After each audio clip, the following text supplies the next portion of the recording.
Pronto, pessoal. Bom dia, vamos começar mais uma aula de matemática. Vamos aprender hoje o que são as funções aritméticas. Vamos lá. Antes de começar a aula, eu vou fazer uma revisão de alguns conceitos que eu não sei se vocês viram ou não no ensino médio ou na faculdade. Bom, o primeiro termo seria a cardinalidade. É uma coisa muito simples, é uma palavra, é um termo para designar a quantidade de elementos de um conjunto. Tá? É somente isso. Tá?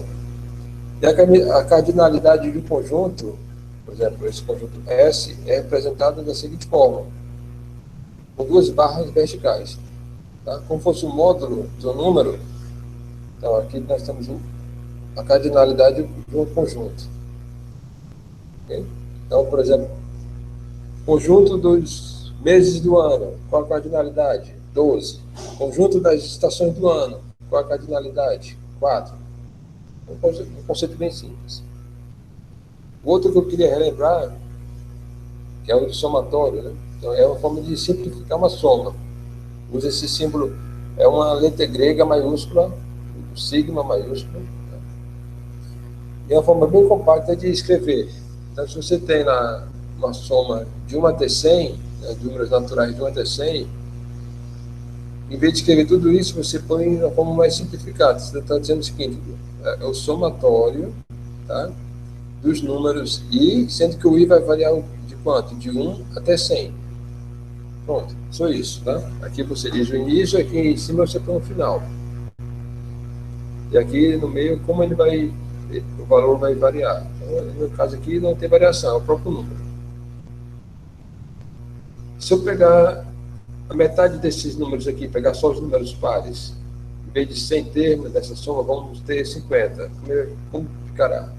Vai ficar a soma de 2, mais 4, mais 6, até 98, mais 100. Como fica então o somatório? Esse é o somatório, né, de 2 i, sendo que o i varia de 1 até 50. Não é quando mais 100, até 50, a metade. E aí você pode ir variando o valor de i aqui, ó. Para i igual a 1, 2 vezes 1, 2, está aqui. 2 vezes 2, 4, está aqui o segundo termo. 2 vezes 3, 6. E assim vai até o último, que é o 50, que é 2 vezes 50, e dá 100. Tá? Então é uma forma muito mais compacta. Na matemática nós usamos muito essa notação.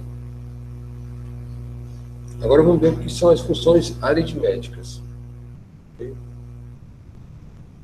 Uma função qualquer, uma função f, dos naturais para os reais. Ela é chamada de função aritmética se expressar uma propriedade dos números naturais. Bom, então, é uma coisa bem sutil essa definição. Por quê? Vou dar um exemplo. A seguinte função, eu vou ter que é uma função bem maluca. Raiz sexta do n ao cubo mais log de n. Ela é uma função dos naturais para os reais. Mas ela não expressa nenhuma propriedade dos números naturais. Isso, pelo menos não foi encontrado nenhuma coisa interessante nesse valor. Então é só uma função normal, não é uma função aritmética. Então vamos ver um exemplo então, de funções aritméticas.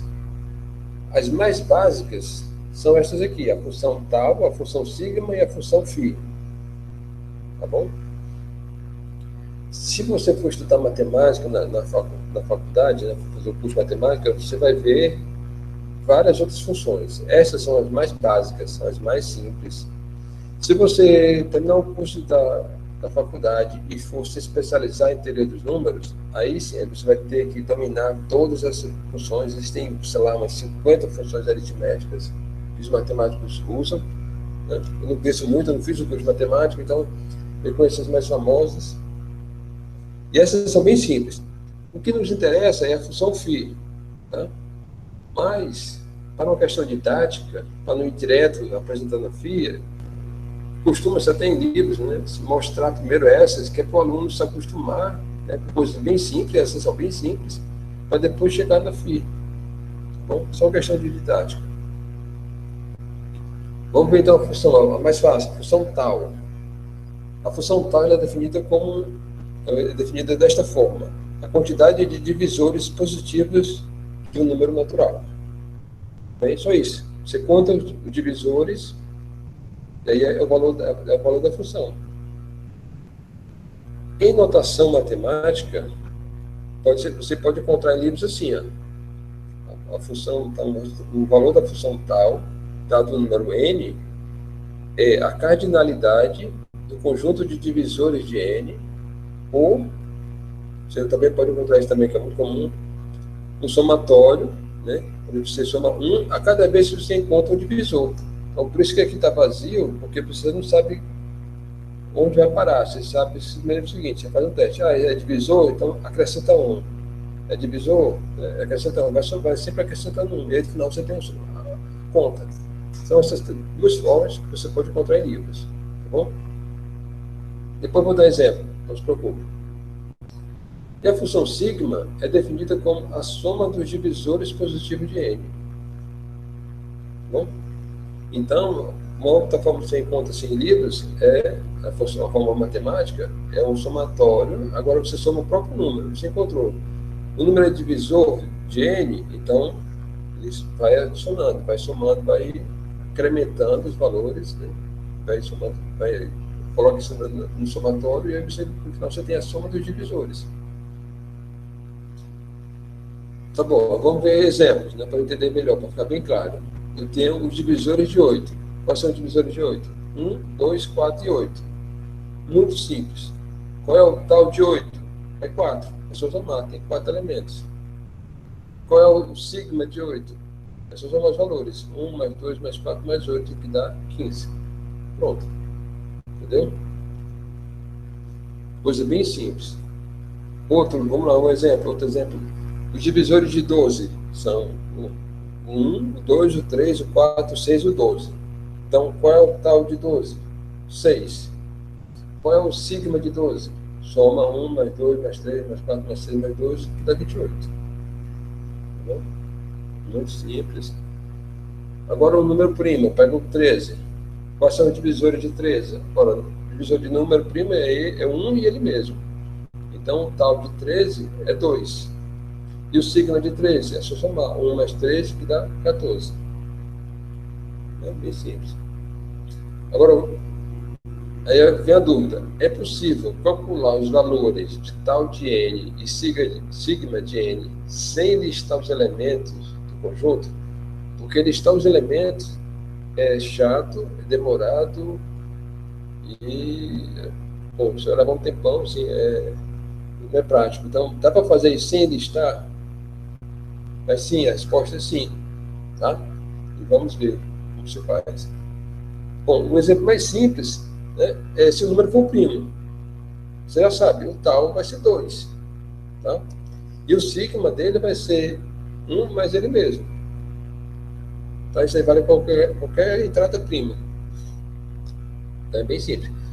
Depois, nós vamos no outro caso, que o número é uma potência de primo. Aí, se o número é, por exemplo, p elevado a k, então o tal desse número é k mais 1. Tá? É só chamar 1 ao expoente. E se ele for com uma potência de primo, então o sigma vai ser como? Vai ser somado todos os elementos, né?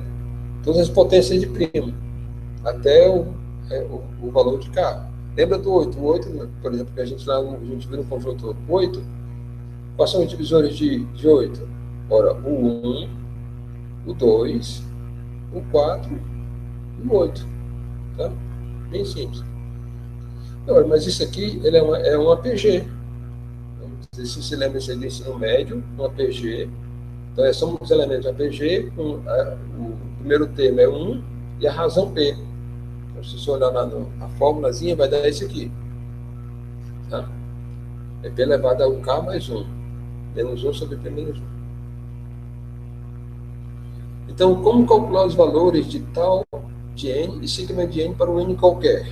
A gente já viu 2 casos, agora vamos pegar um caso geral. Antes, eu queria que você entendesse isso aqui.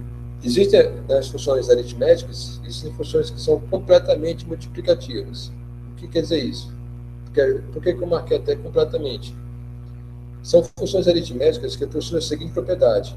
Se a entrada da função é um produto, Tá? Então, o resultado vai ser o produto das funções aplicado a cada uma dessas entradas, né? Estão sendo multiplicadas. Então, a função sobre o produto é o produto das funções. Isso vale para qualquer MN. Tá? Mas isso é muito raro. Poucas funções aritméticas conseguem fazer isso. Existe uma outra que aí são mais interessantes, que são as que são apenas multiplicativas. Os matemáticos resolveram fazer essa distinção.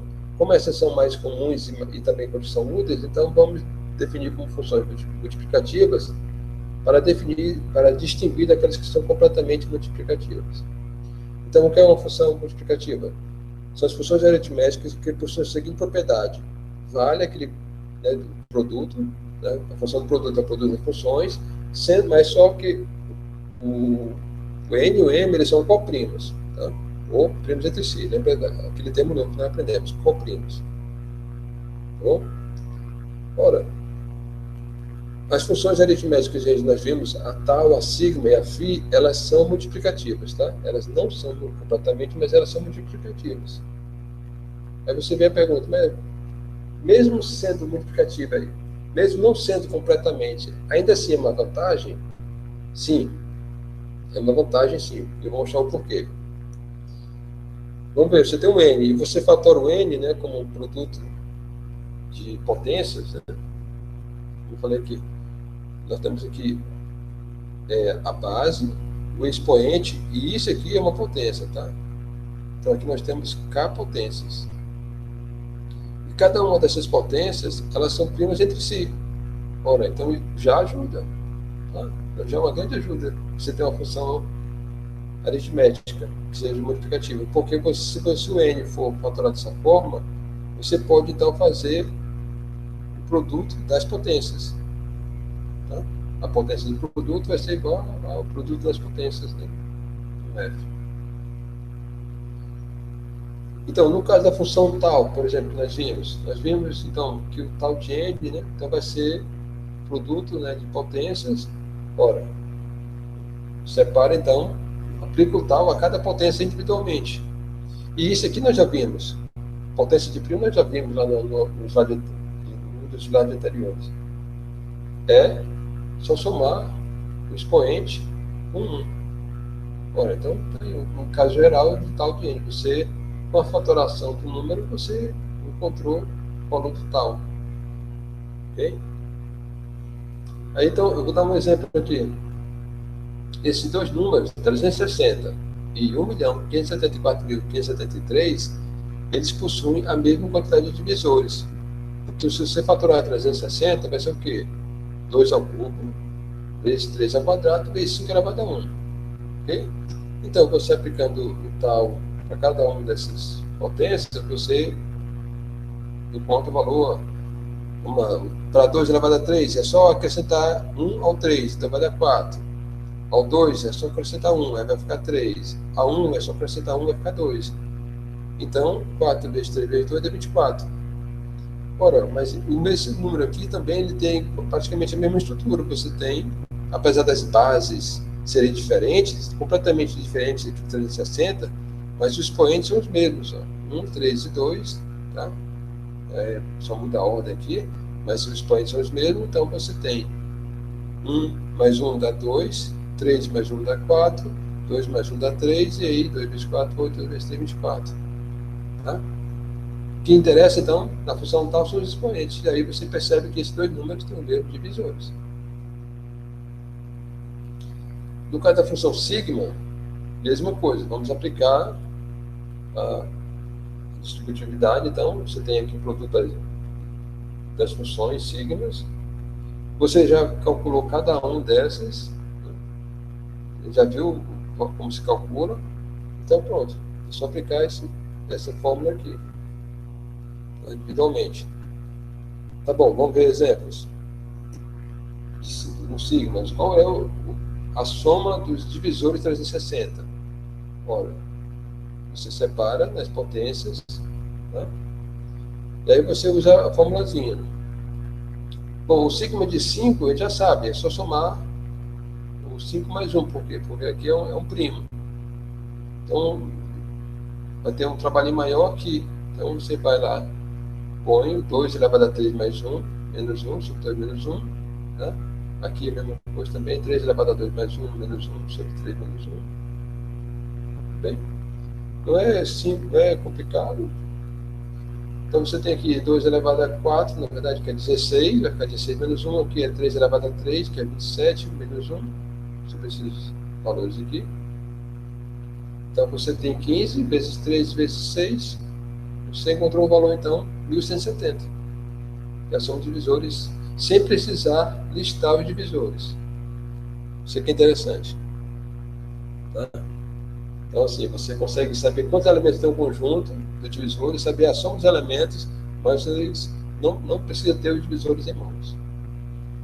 E agora chegamos à nossa função que nos interessa, ela vai ser aplicada nas próximas semanas, é a função totient, tá? Ou função phi de Euler. Tá? E o que essa função faz? Qual a propriedade que ela está expressando? A quantidade de números positivos não nulos menores que n e comprimos com n. Tá? Sim. Tem que ser menor e tem que ser comprimo. Essas duas condições, entre 1 e n, né, positivo tem que ser, não pode ser nulo, e o máximo divisor comum entre k e n é 1. Tá? Então, você vai lá listando, você encontrou o valor no K que atende a essas condições, então ele entra no conjunto. Bom, mas aí a função φ, ela denota o quê? A quantidade de elementos. Por isso que eu usei essa notação aqui. Em linguagem matemática, mas olha só como está compacto aqui. O que quer dizer isso? A função φ de Euler, de n, é a cardinalidade do conjunto dos inversos, né, dos invertíveis módulo n. Pronto. Em língua portuguesa, seria essa a descrição dessa linguagem aqui, matemática. É a cardinalidade do conjunto dos invertíveis módulo n. Lembra desse asteriscozinho aqui, né? É o conjunto dos invertíveis. Ela foi criada por esse matemático, Leonhard Euler, tá? Esse nome aqui, as pessoas têm muita dificuldade de falar, mas é assim que se fala. Está escrito aqui, Euler. Tá? Lembra de Freud? O E e o U tem som de OI, né? E o R no final é A, em alemão. Então, Leonhard Euler. Tem até um jogador de futebol que o pessoal fala Euler, né? Se fosse alemão seria Euler. Ele é o criador da função totient. Tá? Agora, mais uma vez aparece aqui um grande Gauss. Ele foi que usou o símbolo φ para essa função, que até hoje nós usamos, lá naquele livro famoso dele, né, Investigações Aritméticas. Então, entrou e nunca mais saiu esse símbolo. Os matemáticos gostaram. E quem deu o nome realmente da função totient, tá, foi o J.J. Sylvester, que foi um grande algebrista aí do século XIX. Tá? Você viu, Euler criou a função, mas não estabeleceu nenhum símbolo, nenhum nome. Vamos lá, vamos ver como é que se calcula o φ. Vamos ver um caso, né, aqueles casos mais fáceis, quando o número n é primo. Ora, quando n é primo, todos os números lá daquele conjunto lá de restos, né, do 0 até p-1, né, são p elementos desse conjunto, então tira só o 0. Por isso que sai um aqui, que é o 0. E aí fica então p-1. Tá? Bem simples. Só tirar o elemento 0 do conjunto. Quando n é uma potência de primo, tá? Ou seja, p elevado a k, então você tira não só o 0, mas você vai tirar também todas as potências, né, de p. Por isso você está tirando aqui p elevado a k-1. Ou então, se você colocar aqui p elevado a k em evidência, você fica então produto de p elevado a k vezes 1 menos 1 sobre p. Tá? São equivalentes. Aqui eu só fiz vou colocar o p elevado a k em evidência. Você pode encontrar essas duas formas. Bom, agora a gente pode encontrar φ de n para um número qualquer. Você faz a mesma estratégia. calcula individualmente para cada potência. E aí você, para cada potência, você vai usar aquela formulazinha, né? P elevado ao expoente vezes 1 menos 1 sobre P. O interessante é que você pode, então, fazer o seguinte, separar como é um produto, e produto, a ordem do produto não altera o resultado, você traz tudo para frente aqui, todas as potências, e deixa de lado os produtos entre parênteses. Ora, mas isso aqui é o próprio N. Então, essa é a fórmula final. Então, um exemplo, eu tenho aqui quantos elementos invertíveis tem, né, em módulo 360, série aritmética. Você fatora 360, aplica individualmente, né? Aí você já sabe, é o próprio número, N, vezes esse produto aqui. Sempre 1 menos o inverso do primo, né, nas bases. Ora, 1 menos o meio é 1 meio. 1 menos 1 terço, 2 terços. 1 menos 1 quinto, 4 quintos. Produto de fração, não é isso? 1 vezes 2 vezes 4 dá 8, 2 vezes 3, 6, vezes 5, 30. Ora, corta o zero em cima, corta o zero embaixo, vai ficar só isso aqui. Ora, você tem 36 em cima, dividido por 3, 36 dividido por 3 dá 12. 12 vezes 8, 96. Bem simples. Então, e quando N é um semiprimo? Lembra que semiprimo é um produto de primos? Então, se você tem o sigma não, desculpa, o φ, o totiente de P vezes Q, vai ser o totiente de P vezes o totiente de Q, vai ser o quê? P menos 1 vezes Q menos 1. Esse é o último slide da aula, tá? Guarda esse aqui na memória, porque é esse slide que vocês vão precisar na próxima semana. Bom? E aí chegamos ao fim da aula. Muita coisa, hein? Alguma observação, alguma reclamação? Foi muita coisa? Foi difícil? A princípio não, mas é melhor depois dar uma olhadinha de novo, pra poder Eu gravar vou melhor. passar a lista. São fórmulas que você perceba. A aula toda foi apresentar algumas fórmulas. Tá? Eu vou passar a lista, vocês vão treinar. Não tem nada de difícil. É diferente a abordagem. Por exemplo, se você for ver esse mesmo assunto no curso de matemática, o que o professor vai fazer? Ele vai provar cada afirmação, vai mostrar os teoremas, então é uma coisa bem teórica. Nosso objetivo não é ser teórico, é ser prático. Eu quero saber utilizar as fórmulas, entendeu? Por isso que eu não apresentei as provas dessas afirmações. Eu só estou dizendo, ó, tá aqui a fórmula, é isso, a gente aplica e ponto valor. Bem simples. Bem? É alguma coisa, alguma observação? Senão a gente está considerando encerrada a aula. E aí, quarta-feira, a gente vê o teorema de Euler e o teorema de Fermat. E vamos aplicar isso. Ok, pessoal? Ok. Bom descanso. Tchau, tchau.